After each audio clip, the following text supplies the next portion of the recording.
Ken, first of all, welcome to the Hall of Fame. Thank you. You know, many kids in this country grow up with dreams of playing professional sports, whether it's baseball or whatever, and not many get to do that while living amidst the sports world that you did, watching their dad play. When you were a kid, was there any doubt in your mind that you were going to play baseball? You know, my dad let me do whatever I wanted. I mean, it wasn't, you know, one of those things he's like, you're going to be a baseball player.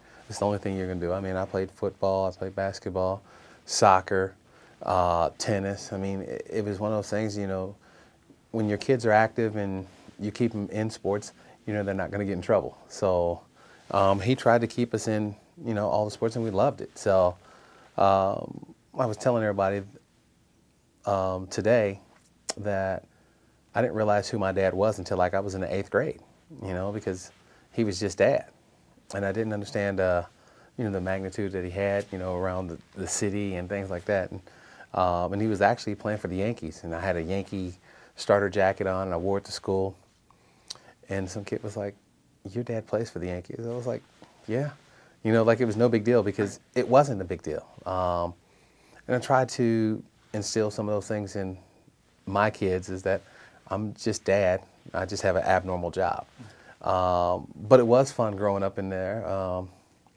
You know, everybody talks about how, you know, the Big Red Machine was the best team ever assembled, and we keep telling them they were the second best team in the city because they couldn't beat us. So the father and son games, we always won. So we were a better team than them, so we have bragging rights.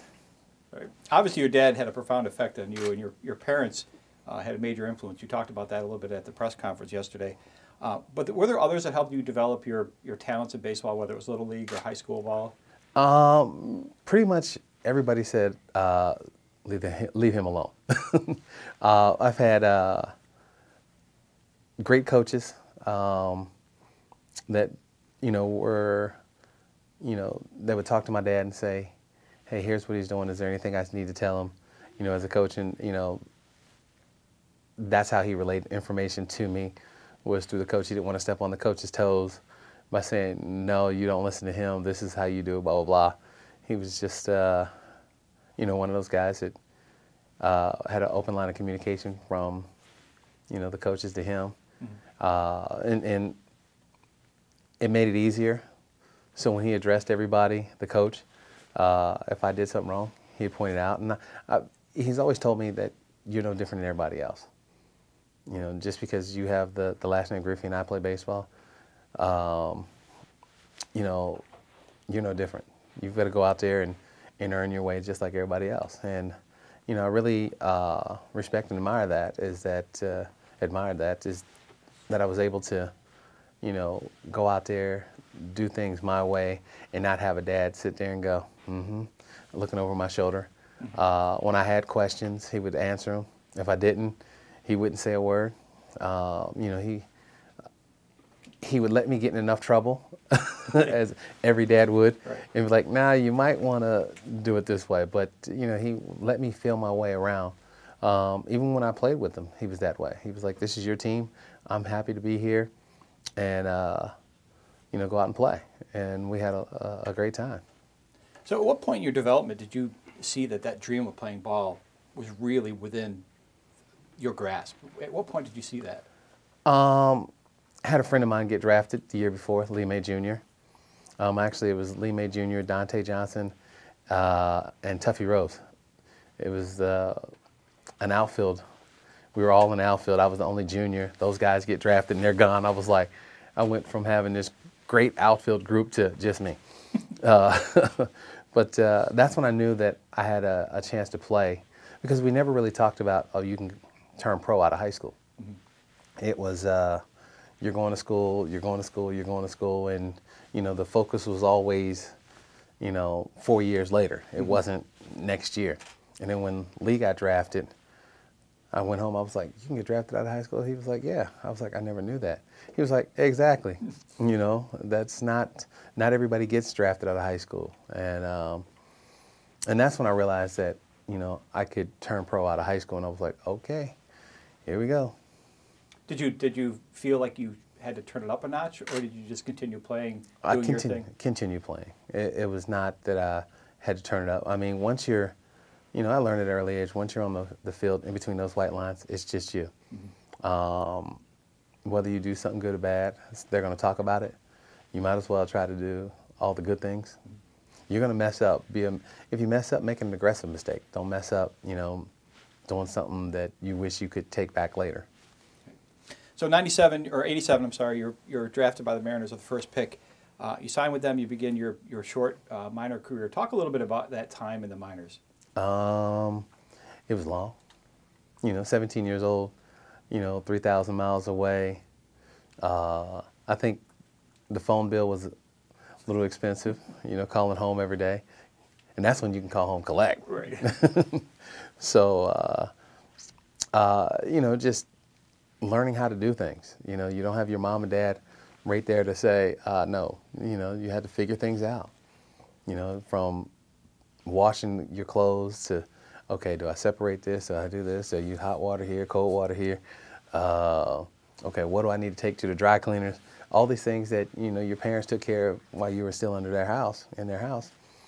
And it was just wild. I mean, because everything is now on you. Plus, you know, I think I was making $700 a month.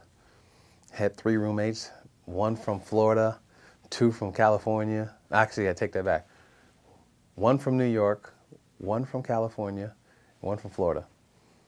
And I still talk to the one from Florida because he lived an hour away from me, so we get a chance. He's a high school baseball coach. So we get a chance to catch up. But it was pretty crazy. You know, 17, you know, I signed on June 2nd, which was the day of the draft.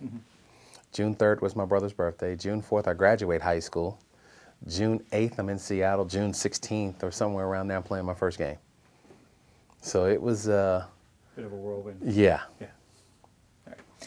So in your first major league game, you come to the plate to face A's ace Dave Stewart. Promptly announce your arrival with a double off of this guy. Do you remember what it felt like walking to the plate that first time, and what were you thinking that this guy, this ace of the staff, is throwing to you? You know, not being intimidated by guys who are in the big leagues, because I've been around them all my life. I think that was the biggest thing. Even though you have the butterflies of, you know, this is your first at bat. You know, it's nothing. It's not new, but it's new. And went up there, you know, took the first pitch, and then I was like, all right, we can start swinging now. And he happened to throw something I could hit, and hit it left center, and, you know, got to second, looked at the third base coach like I always do, gave him, you know, there's 1 out, and kept it moving. So I didn't try to overthink, you know, my plate appearance. It was just like, you know, this is a normal thing. I've done it so many times. Let's just keep going. Okay. You share a connection with another legendary Hall of Famer. You're born in the same town as Stan Musial, born on his birthday. Your grandfather played ball with him. That's an incredible coincidence. Do you think about that at all? Yeah. You know, the times that I go into St. Louis, Stan would come in, and he'd be, you know, you'd have to pass their locker room, and he'd be sitting there, and be like, "I've been waiting on you." And you know, he was one of those guys that you look forward to seeing. Upbeat. He would tell me stories about my grandfather. He told me that my grandfather was the greatest athlete he's ever played with. I didn't really know my grandfather. So listen to him talk about it, like, okay, all right. I finally get, you know, I got a picture of him and Stan when they were in high school. So it was kind of crazy. You know, I got a chance to talk to him about, you know, life growing up in Denora. I started school in Pennsylvania and then moved to Cincinnati. Finished out high school there, but just having those ties and having, you know, somebody that, okay, he played, he's a Hall of Famer. I was born on the same day, same town, a few years apart. But for him to come in there and take time out to tell me about my grandfather, like I said, who I've never really had a conversation with him, was pretty cool. So this summer, your plaque is going to hang in the Hall of Fame gallery alongside the likes of Babe Ruth and Henry Aaron and Stan Musial. You forever, from this point on, be referred to as Hall of Famer Ken Griffey Jr. Quite gotten your head around that yet? No. I tried a couple things at the house. It didn't seem to work. You know, wanted my kids to call me Emperor. It didn't fly. You know, but no, it really hasn't. I mean, the last couple days have been just a whirlwind. I mean, you know, from the call to the next morning flying here, doing the press conference, doing this, doing that, the stock exchange. Then I'm gonna get on the plane after this and fly to Seattle to do another press conference. Mm-hmm. So it's pretty cool. A lot of fun. You just don't know what to expect because they'll say, "Hey, we're going here." I'm like, "Okay." You know, because they'll, you know, as they're prepping you for these things, you know, make sure you don't have nothing to do around January 6th, around 5 o'clock, 6 o'clock, and a couple days after that. And, you know, now